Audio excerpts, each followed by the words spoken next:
Pakinggan po natin itong mga binahagi ni John Magno patungkol sa kanyang pinagdadaan ng kaso, no? Yung nag-trending. Pakinggan po natin at bigyan po natin ng reaksyon. Ito na po.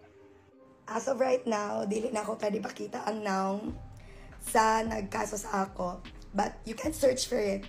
Actually, her face is everywhere. And I want you to know that I'm super excited for this case to start because she already, gave an affidavit of desistance for the other cases. Yeah, they were already dismissed. Eto na lang yung hinihintay ko na magawa na ng verdict para lumabas na yung totoo. Because ako naman po ang maglalabas ng katotohanan kasi side lang niya ang alam nyo. And as for this, Mikaso means yung City Prosecutor's Office here in Butuan City kung saan ako nag-process ng bail ko. I was just so grateful to them kasi they were so nice to me ever since this case came out. They were very, actually sila pa nga yung worried, but when everything was explained to them, doon mas naintindihan nila yung bagay-bagay. Nakakatawa, no? Ako yung kinasuhan. Pero ako may na-explain sa nangyari. And tama naman, it means a lot to me that the City Prosecutor's Office of Butuan City was kind enough to remind me that may mga tao sa kanila that love and support me, who know the truth of why this is happening.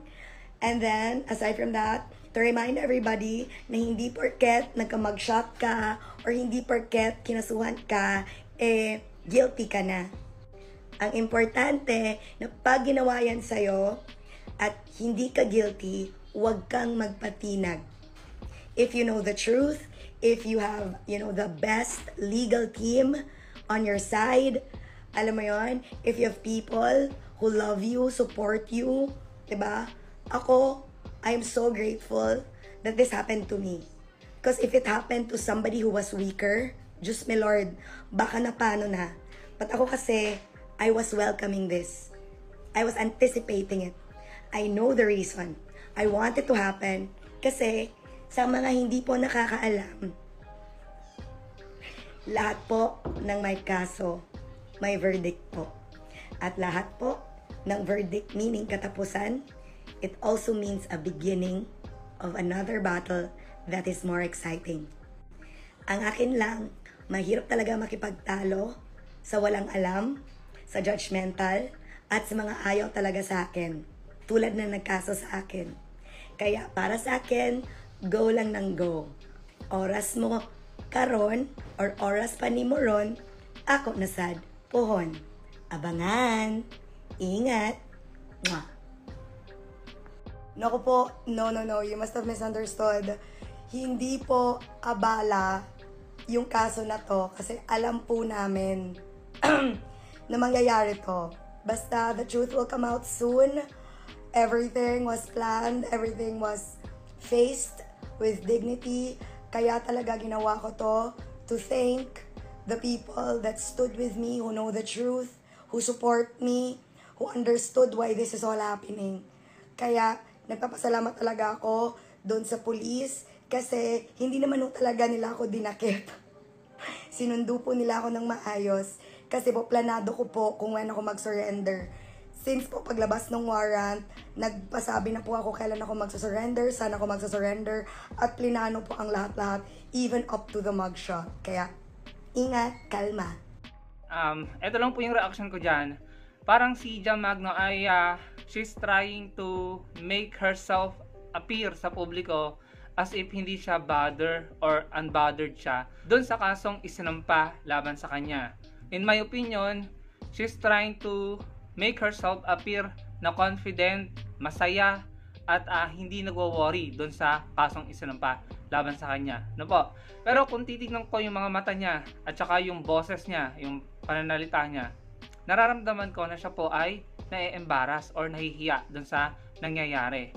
Kasi kung totoong confident ka at wala kang pinag-aalala doon sa kasong isinampa sa'yo, tatahimik ka lang, hindi ka magsasalita sa publiko at hahayaan mong matapos yung kaso at mabigyan ng desisyon ng korte. At since alam mo sa sarili mo, kumpiyansa ka na ikaw yung mananalo, Then kapag nanalo ka na, saka mo yan ipapamukha sa publiko na mali ang iniisip ng publiko sa'yo at ikaw talaga yung totoong tama, no, sa pangyayaring ito. Para sa akin, pinipilit niyang ipakita na masaya siya at sabi pa niya, kung ako nagkakamali, grateful siya dun sa pangyayari at excited siya na magsimula na yung kaso, no, dahil sa pagkakatanda ko, no, correct me if I'm wrong, dahil may isisiwalat siya, no, in general, sa pagkakaintindi ko dun sa mga sinasabi niya, pinapakita niya sa tao, sa publiko na tila siya po ay inosente at wala siyang ginawang mali, no? Yun po yung pagkakaintindi ko at pakiramdam ko na gusto niyang palabasin, ano? Yun naman po ang aking reaction lamang. I may be wrong. At saka pinipilit niya na ipakita na siya ay okay lang, maayos, confident at mananalo siya sa kaso, no? Yun po yung para sa akin ay pinipilit niyang ipakita sa publiko. Pero Jam Magno, nararamdaman ko, siguro hindi lang ako, at nakikita ko sa mga mata mo na babanaag ko sa boses mo, medyo paus ka na nga, nararamdaman ko na ikaw ay na-embarrass at hindi mo gusto yung nangyayari sa'yo. Dahil syempre may malaking impact ito sa'yo, sa integrity mo, sa credibility mo, sa imahe mo, no? Bilang sumusuporta ka sa mga sinusuportahan mo. May epekto ito. Maaari silang mawala ng tiwala sa'yo, especially kapag napatunayan na ikaw yung may sala dito. Maaari nilang i-distansya yung sarili nila sa'yo, no? Doon sa yung mga taong sinusuportahan mo, maaari silang lumayo sa'yo. Dahil syempre malikot ang imahinasyon or utak ng mga tao. Maaaring madamay ang imahe ng mga taong sinusuportahan mo, Jam, kapag ikaw ay napatunayan guilty dito, no? Whether guilty ka or hindi, may malaking epekto na ito, negative effect sa iyo at sa imahe mo, no? Sabi niya, hindi daw porket na mugshot ay guilty na agad, no? Tama naman yun, no? Pero yung mga kuda niya dati kila Atty. Lenny, na nililink niya sa NPA sa Atty. Lenny as if may court decision na nagsasabing guilty sa Atty. Lenny bilang isang komunista. Ganun po kumuda si Jam Magno, no? Sinasabi niya ngayon, dahil siya yung na-mugshot, sinasabi niya na hindi porket may mugshot ay guilty na. Pero noon, pag kumukuda siya, pag nare-red tag niya sa Atty. Lenny, kung kumuda siya as if may court decision na nagsasabing komunista sa Atty. Lenny. Pero walang ganon. Wala pong napatunayan ganon, ano. Anyway, kung totoo, organic at legit yung pinapakita niya sa publiko na siya'y confident, masaya, baliwala sa kanya ito, no? O di fine, congrats dahil at least hindi ka apektado. Pero iba po yung nakikita ko at nararamdaman ko. Kitang-kita ko sa kanya, ramdam na ramdam ko na siya ay apektado at nahihirapan dito. May malaking negative impact ito sa kanya. Real talk lamang po, no? Magpakatotoo tayo, Jam. Meron tong epekto sa'yo, no? At kung tama ako, tapos pilit mo tinatago ito, hinahide mo, no, pinaglalabanan, maapektuhan ka nito psychologically, mentally. Mas mabuti pa na magpakatotoo ka or kumausap ka ng mga tao na ilabas mo yung nararamdaman mo kaysa yung hinahide mo by pretending, no? By pretending na hindi ka apektado, mas mahirap yan. May epekto rin sa ito. So, yun lang naman po ay aking reaction dyan, no? Kaya sinabi ko yung mga nasabi ko. Pero, at the end of the day, kung mali po yung aking pagkakaintindi at pakiramdam, then therefore, ako po yung mali. Pasensya na kung ako ang mali. Pero, binahagi ko lamang yung totoo kong nakikita at nararamdaman dun sa nangyayari kay Jam Magno. So, yun lamang po ang aking gustong ibahagi. Maraming salamat. Please like the video. Ano pong masasabi niyo sa mga ibinahagi ko sa inyo at doon sa mga sinabi ni Jam Magno sa nakikita niyo sa kanya. Comment down below and I'll see you again on my next video. Salamat po.